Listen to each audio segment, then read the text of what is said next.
अध्याय 3 अचेतन मन को बनाए शक्तिशाली। यदि आपको यह विश्वास हो गया हो कि सचमुच में सबसे महत्वपूर्ण यह हमारा अचेतन और अवचेतन मन होता है, तो अब निश्चित रूप से आपका मन इस बात को जानने के लिए बेचैन होगा कि फिर यह अचेतन होता कैसा है और कैसे इसे हम दिन पर दिन दुरुस्त और मजबूत कर सकते हैं।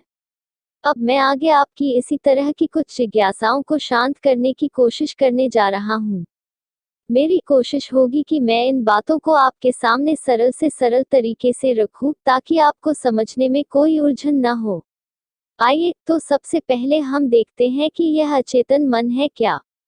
इस अचेतन मन को आप दूसरे शब्दों में सूक्ष्मतम मन कह सकते हैं। जैसे किसी भी पदार्थ के छोटे से छोटे भाग को आप अणु कहते हैं, परमाणु कहते हैं, ठीक उसी तरह यह हमारा सबसे सूक्ष्मतम मन है, सबसे कोमलतम मन है, सबसे गहरा मन है और सबसे अधिक अदृश्य मन है। यह दिखाई नहीं देता, यह न तो समझ में आता है और न ही पकड़ में आता है। यह तो बस एक ऐसी चीज है जो हमारे साथ रहती है, हमारे अंदर रहती है, हमें पूरी तरह नियंत्रित करती है, लेकिन नियंत्रण में नहीं आती। भीषण गर्मियों के दिन में जब मैं किसी पेड़ को बहुत हरा भरा देखता हूँ, तो मैं खुशी से ही नहीं, बल्कि उससे कहीं अधिक आश्चर्य से भर उठता हूँ। मैं यह सोचने को मजबूर हो जाता हूँ कि इतनी भयानक गर्मी में, जबकि बड़े बड़े ताल तलैया तक सूख गए हैं, लंबे लंबे पेड़ों की पत्तियां और ढूंढालें सूख गई हैं, किस तरह से यह पेड़ हरा भरा है। इस पेड़ की जड़ों को नमी आखिर मिल कहाँ से रही है, और यदि वहाँ की मिट्टी में नमी है, तो फिर इस नमी को दूसरे पेड़ हासिल क्यों नहीं कर पा रहे हैं। यह तो पक्का है कि यदि पेड़ हरा है, तो वह नमी के कारण ही है, और वह नमी उसी मिट्टी में है जहाँ उस पेड़ की जड़ें मौजूद हैं, लेकिन वह नमी अलग से कहीं दिखाई नहीं दे रही है। दोस्तों, अचेतन मन भी इसी जैसा है। यह दिखाई नहीं देता, इसके बावजूद यह है। इसे आप केवल एहसास कर सकते हैं, वैसे ही जैसे कि खुशबू दिखाई तो नहीं देती, लेकिन आपको उसका एहसास रहता है। सच तो यह है कि हमारा यह अचेतन मन हमारे पूरे आंतरिक और बाह्य व्यक्तित्व में प्राणवायु की तरह कुछ इस तरह समाया हुआ होता है कि इसे उन सब से अलग करके देख पाना संभव ही नहीं है।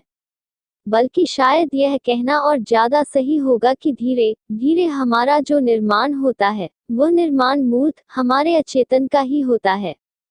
बाकी तो इस अचेतन के ही रिफ्लेक्शन भर हैं। यह कुछ इस तरह बनता है जैसे कि आप एक कमरे को कुछ दिनों के लिए बिल्कुल बंद कर दीजिए। एक हफ्ते बाद उसे खोलिए तो आपको वहां के टेबल कुर्सी पर धूल की परत हल्की सी ही सही, लेकिन मिल जाएगी। आप समझ नहीं पाएंगे कि आखिर यह धूल आई कहां से, क्योंकि सब कुछ तो बिल्कुल बंद था। फिर भी धूल तो आई ही। इसलिए मैं अचेतन को हमारे पूरे व्यक्तित्व और जीवन के भवन की एक नींव मानकर चलता हूँ। जैसी नींव होगी वैसा ही भवन होगा। यही से हमारी चेतना को जिंदगी भर रस मिलता रहता है। जिस तरह का रस हमारे अचेतन में मौजूद रहेगा, उसी तरह का रस हमारे विचार और व्यवहार से हम टपकाएंगे। यह कुछ उसी तरह से है जैसे कि पानी की बूंदें करेले में भी पड़ती हैं और केले में भी पड़ती हैं। करेले में वह कड़ा हो जाता है और केले में वह मीठा। इसे आप इस तरह भी कह सकते हैं कि जैसा करेले का अचेतन होता है, वैसा ही स्वाद उसकी जड़ों में समाये पानी का हो जाता है।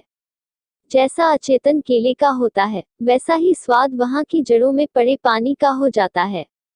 यह प्रकृति द्वारा तैयार किया गया एक अद्भुत मैकेनिज्म है।